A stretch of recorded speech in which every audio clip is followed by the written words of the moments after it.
26 diz assim: e a mulher de Ló olhou para trás e ficou convertida numa estátua de sal. Aleluia. Isso foi lá em Gênesis capítulo 19. Aqui em Lucas, Novo Testamento, Jesus fala para ele: lembrai-vos da mulher de Ló. Aleluia. Qualquer que, versículo de número 33 diz assim: qualquer que procurar salvar sua vida, perdê-la-á, e qualquer que perder sua vida, salvá-la-á. O que quer dizer esse versículo da palavra de Deus aqui? Aleluia. Nós não entendemos, nós conhecemos a história de Sodoma e Gomorra, a situação que estava aquele lugar, aquela cidade naquela época. Aleluia. Nós conhecemos o que Abraão intercedia por Ló e pela sua família, pela esposa e pelas duas filhas que ele tinha. E o que acontece? Ele começa a questionar Deus, a falar com Deus a respeito: se tiver tanto naquele lugar, Senhor, tu salva aquela cidade. E Deus começa a dialogar, Deus começa a falar com ele, aleluia, porque nós cremos que é um Deus glorioso, maravilhoso, e tem de misericórdia daquele povo, aleluia, porque Abraão intercedia por ele, aleluia. Eu creio que nós estamos aqui hoje, mas tem alguém orando por mim e por você, aleluia. Da mesma forma que nós oramos pela nossa família lá, tem alguém orando por nós também, aleluia. E o que acontece? Deus estende um manto de salvação para aquela família, aleluia. Mas nós sabemos que aquela cidade estava terrível. Desce até 2 anjos para falar com Ló. Quando aqueles anjos encontram Ló na porta daquela cidade, Ló se joga com o rosto em terra e recebe aqueles 2 varão e pede para que entrasse na casa dele, aleluia. E faz banquete. A Bíblia diz que ele faz banquete, faz pão asmo e serve para eles, pede para lavar os pés e passar a noite ali. Mas o anjo fala: não, na rua nós passaremos a noite. Mas a cidade era terrível, e existe coisas muito terrível, tinha muitas coisas terríveis naquela cidade. E Ló teme para a vida daqueles 2 anjos, aleluia, que aparece ali para ele. E quando eles vêm para dentro, o povo daquela cidade cerca a casa dele e quer conhecer aquelas 2 pessoas que entrou na casa dele, aleluia. Chega a tal ponto que Ló oferece as suas 2 filhas e fala que ela nunca tinha conhecido o homem: fica com as minhas 2 filhas, mas deixa eles que estão aqui dentro da minha casa, aleluia. No momento que ele começa a querer arrombar a casa de Ló e adentra para dentro, aquele anjo estende a mão e provoca cegueira nele. Se você ler a palavra de Deus, você vai ver que é dessa forma, aleluia. Porque Deus tinha um propósito com aquela família, aleluia. É da mesma forma, Deus tem um propósito na sua família. Deus tem um propósito na minha e na sua família, aleluia. Glória a Deus. Nós sabemos que quando está para poder cair fogo sobre aquela cidade, Ló é aconselhado salvar a vida dele e da família dele. E quando ele vai saindo da cidade, ele quer ir para uma cidade que chama Zoar. Mas de repente ele resolve ir para outro canto. Ele vai para uma caverna ele pretende ir para uma caverna. Mas quando ele está saindo da sua cidade, a Bíblia diz que a sua mulher olha para trás e fica convertida numa estátua de sal. O que representa para nós hoje essa estátua de sal? Aleluia. Deus quer salvar a família. Deus quer que nenhuma alma fique no dia da vinda de Jesus para buscar o seu povo. Aleluia. O que representa, por isso que Jesus fala em Lucas capítulo 17, versículo de número 32: lembrai da mulher de Ló. Aleluia. 33 diz assim: qualquer que procurar salvar sua vida, vai perder. Qualquer que procurar salvar sua vida, perdê-la. Aleluia. Não tente você mesmo salvar sua vida. Não tente você mesmo salvar sua família. Aleluia. Lembra da mulher de Ló que foi convertida numa estátua de sal. Aleluia. Eu não sei o que tinha de interessante naquela cidade, porque o anjo falou: escape por sua vida e não olhe para trás. Aleluia. Trazendo para os dias de hoje, muitos talvez poderiam estar dentro da igreja, aleluia, mas não conseguiu desligar de algo, aleluia. Quando nós estamos na presença de Deus, quando nós aceitamos a Jesus, levantamos nossa mão, que alguém que prega para nós ouvimos a palavra de Deus, e de repente nós é impactado com aquela palavra, aleluia. Quando nós aceitamos a Jesus, nós somos cheios de bagagem, cheios de coisas que não agradam a Deus, cheios de coisas que jamais entraremos no céu com a bagagem que nós estamos naquele momento. Mas Deus quer que nós sejamos libertos de muitas coisas da vida, muitas coisas que desagradam a Deus. Nós temos que nos despir dessas coisas que nós temos hoje, que nós carregamos. Talvez muitos poderiam estar aqui hoje, mas não conseguiu deixar algo lá fora, não conseguiu se despir daquele mundo lá fora, quer vir para a igreja, quer vir com a bagagem toda, aleluia. Mas nós sabemos que no céu, nós não conseguimos entrar com isso aí. Nós temos que ser lavado e remido pelo sangue de Jesus.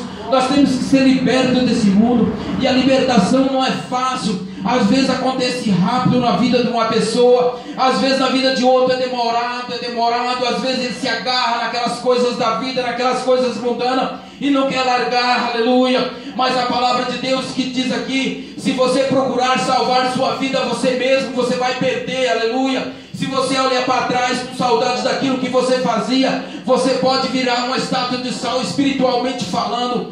Quantos que hoje estão como uma estátua de sal, às vezes estão dentro da igreja, muitos templos talvez está cheio de pessoas, mas muitos representam uma estátua de sal, porque não consegue deixar aquilo que está no mundo lá fora, aleluia. Então é dessa forma, nós temos que nos libertar. Quando nós nos libertamos, o Senhor começa a trabalhar na minha vida, começa a trabalhar na sua vida. Mas se nós tivermos bagagem, aquilo que desagrada a Deus, nós não chegaremos a lugar nenhum. Nós vamos ficar com a morte espiritual, ficamos como um zumbi, cheio de algumas coisas mundanas, mas falta o Espírito Santo de Deus na nossa vida, aleluia. Então é dessa forma, nós temos que libertar. Lembrai da mulher de Ló, lembrai da mulher de Ló. Não tente você mesmo salvar sua vida, porque não vai dar certo. Não tente você mesmo interceder nas coisas que Deus está fazendo. Muitas pessoas colocam as coisas nas mãos do Senhor, mas no meio do caminho pega de volta. Às vezes acha que a vitória nunca chega, está demorando demais. Mas por quê? Porque nós estamos pegando de volta aquilo que nós colocamos nas mãos do Senhor, aleluia.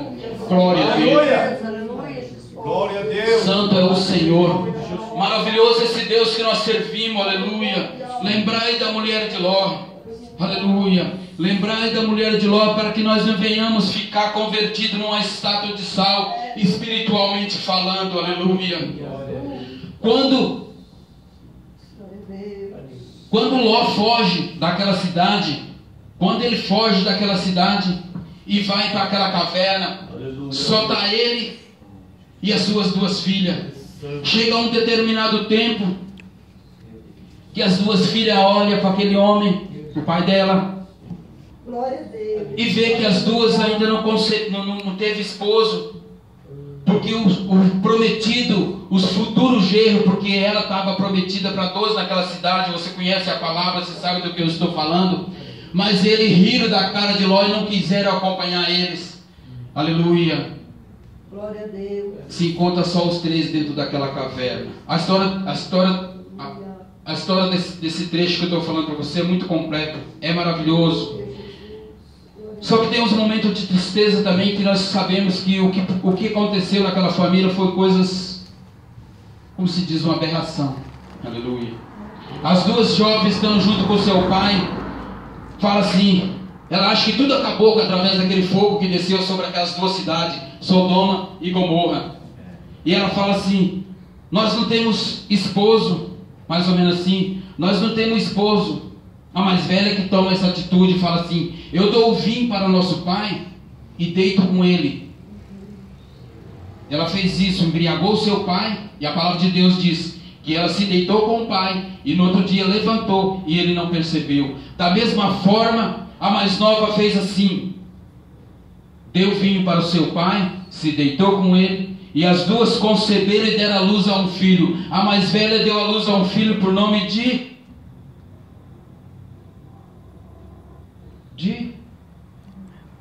como é que é o nome da cidade de Moabita? Deu o nome de Moabe para o seu filho. Desse rapaz, desse jovem, veio o povo moabita, toda a linhagem do povo moabita. E o que aconteceu? Aleluia. A mais nova dá à luz a um filho que leva o nome do povo de Hermon. Nós sabemos a palavra de Deus, que quando o povo sai do deserto, eles encontram aquele povo de Hermon no meio do caminho. E Deus pede para aquele povo passar em paz, mas eles não deixam, então o povo guerreia contra aquele povo de Hermon. Da mesma forma como Jefité foi chamado para poder defender o seu povo, Jefité primeiro foi expulso de casa, mas depois, quando ele é chamado para defender o seu povo, ele luta contra esse povo de Hermon. Então, daquelas duas linhagens, daqueles dois filhos, daquelas duas irmãs, saiu duas nações, aleluia, duas nações terríveis sobre a terra. Por quê? Porque Deus amaldiçoou aquela terra, terra moabita, terra maldita. Deus amaldiçoou aquela cidade por causa do incesto. O que é o incesto? É se coabitar com a pessoa do mesmo sangue. Então houve ali um incesto. Então Deus amaldiçoou aquela cidade. Nós sabemos que são dois povos. Até o dia de hoje, a linhagem é do povo moabita, que veio da coabitação do pai e da filha, provocando um incesto, aleluia.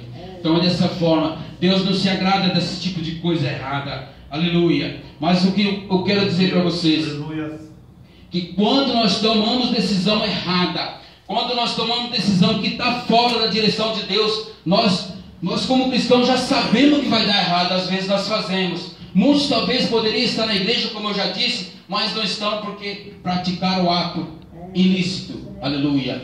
E talvez caia numa situação que não consegue mais levantar, aleluia. Por mais que você ore, que você intercede, que você vai atrás, mas a pessoa não tem força, está morta, verdadeiramente morta espiritual, aleluia.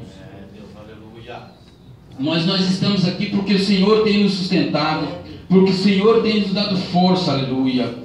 Nós conhecemos também a história de Ruth. Quando Noemi e Elimeleque, e Malom e Quilion, que era uma família maravilhosa, Elimeleque talvez poderia glorificar o Senhor todos os dias. Elimeleque talvez poderia todo dia adorar o Senhor, porque ele morava em Belém. Belém significa a casa do pão ou a padaria, aleluia. Mas ele ficou sabendo que a fome viria sobre a terra. E o que acontece?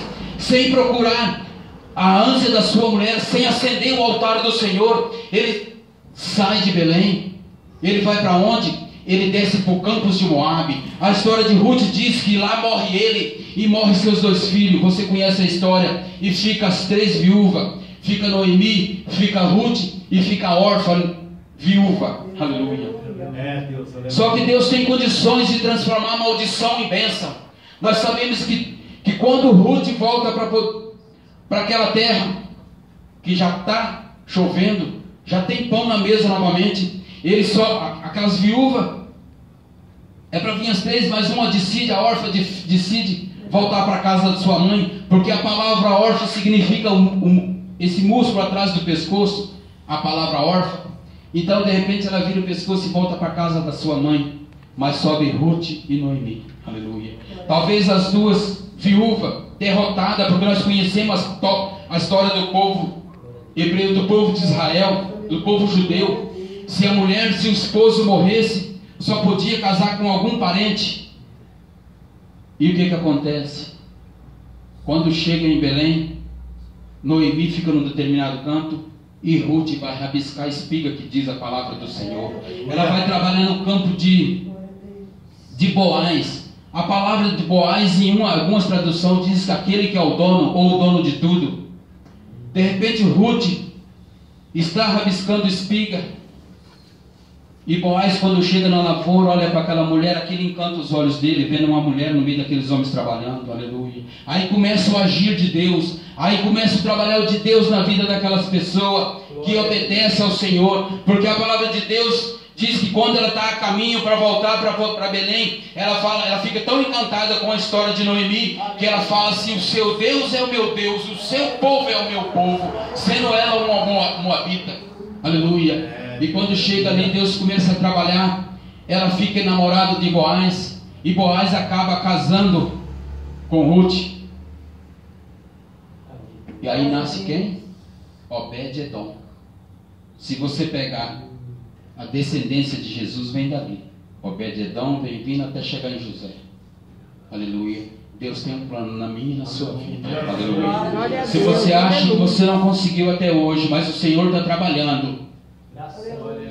O Senhor tem os seus planos. Às vezes você não tem conseguido sozinho, mas o Senhor quer trabalhar. O Senhor quer entrar com providência, mas Ele quer que você esqueça aquilo lá fora. Ele não quer que você olhe mais para trás. Ele não quer que você fique olhando. Talvez você tinha conseguido se você tivesse feito tal coisa. Não, você não tinha conseguido, porque se fosse para ser, tinha acontecido. Mas o Senhor quer fazer agora. O Senhor quer fazer enquanto você está aqui, porque Ele sabe Ele me conhece, conhece a mim, conhece a ti. Sabe o que pode acontecer com nós daqui a pouco, daqui no outro dia. Aleluia. Nós não sabemos, mas o Senhor sabe. Então Ele quer te dar vitória. Ele quer fazer algo na sua vida, mas Ele não quer que você olhe mais para trás. Ele quer que você olhe daqui para frente agora. Esquece Sodoma, esquece Gomorra, aleluia. Agora é nos caminhos do Senhor. Lembrai da mulher de Ló, aleluia. Que nós não venhamos ficar convertidos numa estátua de sal, mas que nós venhamos obedecer o Senhor verdadeiramente. Como eu falei no começo, o Senhor quer de nós obediência à palavra de Deus e santidade ao Senhor, sem a qual ninguém virá a Deus, ninguém virá ao Senhor, aleluia. Aleluia. Então é dessa forma, fique com essas palavras, obedecendo ao Senhor, trilhando nos caminhos do Senhor. Nunca pegue de volta aquilo que você colocou nas mãos do Senhor, aleluia. Se você procurar salvar sua vida, você pode perder ela, aleluia. Mas se você perder sua vida, jogar sua vida nas mãos do Senhor, aleluia, Ele vai te conduzir até a morada eterna, aleluia. Glória a Deus, aleluia. Jesus começa a dizer essas palavras. Se você entender, há uma separação. Da mesma forma que houve uma separação, aleluia, na palavra dele, do joio e do trigo. Em João, que fala como o pastor separa os bodes das ovelhas, o Senhor quer separar um povo. Um povo escolhido, aleluia. Talvez tem muitas igrejas, você olha aí, está abarrotada de gente, aleluia. Mas naquele dia o Senhor vai separar, aleluia. Vai colocar o salvo e o não salvo. Muitos estão dentro da igreja, há muitos anos que eu conheço pessoas assim, aonde eu moro, estão há muitos anos, mas está como um zumbi, não tem nada dentro. É uma coisa vazia, aleluia. Porque estão olhando para trás, aleluia. As pessoas têm que se libertar. O Senhor quer uma libertação por completa. O Senhor quer fazer algo novo, algo maravilhoso na vida de cada um. Mas muitos não têm deixado o mundo. Muitos querem vir para a presença do Senhor, mas quer trazer um pedacinho do mundo. Muitas pessoas talvez tomam mais tempo olhando o seu celular, naquele negócio de WhatsApp e outras coisas mais. Acredita em tudo que se prega no WhatsApp, mas talvez não tenha tempo para poder ler a palavra do Senhor, que é pura. Porque a palavra de Deus diz que passarão os céus e a terra, mas a sua palavra não vai passar, aleluia. Glória seja dada ao nome do Senhor. Santo é o Senhor, aleluia. Então o Senhor quer separar um povo para Ele, um povo escolhido, aleluia. E a palavra do Senhor é que nós somos responsáveis. Nós somos responsáveis por muitas coisas, porque nós conhecemos a palavra de Deus. E a Bíblia diz, antes você não conhecesse, agora você conhece. Você tem que manter sua posição. Você tem que ficar na onde foi chamado. Você tem que ficar na posição que Deus quer. Você tem que ficar da maneira que Deus quer, porque é nessa posição que Deus vai trabalhar. É nessa posição que Deus vai pelejar por você. Não é mais você que peleja, mas é Ele que peleja por você, aleluia. Lembrai da mulher de Ló. Não olhe para trás, aleluia. Esqueça tudo que passou. Agora e daqui para frente, aleluia. Santo é o Senhor. Fique com essas palavras. Fique com essas palavras no seu coração. Coloque em prática algo que você ouviu aqui hoje. Aleluia. A leitura introdutória dessa noite falou a respeito do novo nascimento. A Bíblia diz no versículo de número 7, que o nosso irmão aqui leu, o presbítero que leu, necessário é, versículo 7, parte B, necessário é nascer de novo. O que é nascer de novo? é viver conduzido pelo Espírito. Ele cita a respeito do vento, né? Eclesiastes capítulo de número 11, versículo 5 também fala, né? Assim como você não sabe o caminho do vento, assim é o que Deus tem para a sua vida. Aleluia. Nós temos que ser conduzidos pelo Espírito Santo de Deus. Aleluia. Não é você mais que faz, não é você mais que peleja. Ele quer uma sinceridade de você. Ele quer o seu joelho no chão e clamando. Ele quer sinceridade. Aleluia. Porque podemos enganar cada um aqui, mas aquele que está lá na vertical ninguém engana. Aleluia. Nós vamos ser sinceros cada dia mais na presença do Senhor, tá? Que Deus abençoe cada um. Glória a Deus, aleluia. Louvado seja Deus. Glória a Deus. O irmão falou assim que eu posso orar. Vamos colocar em pé. Vamos fazer de Deus uma oração. Aleluia.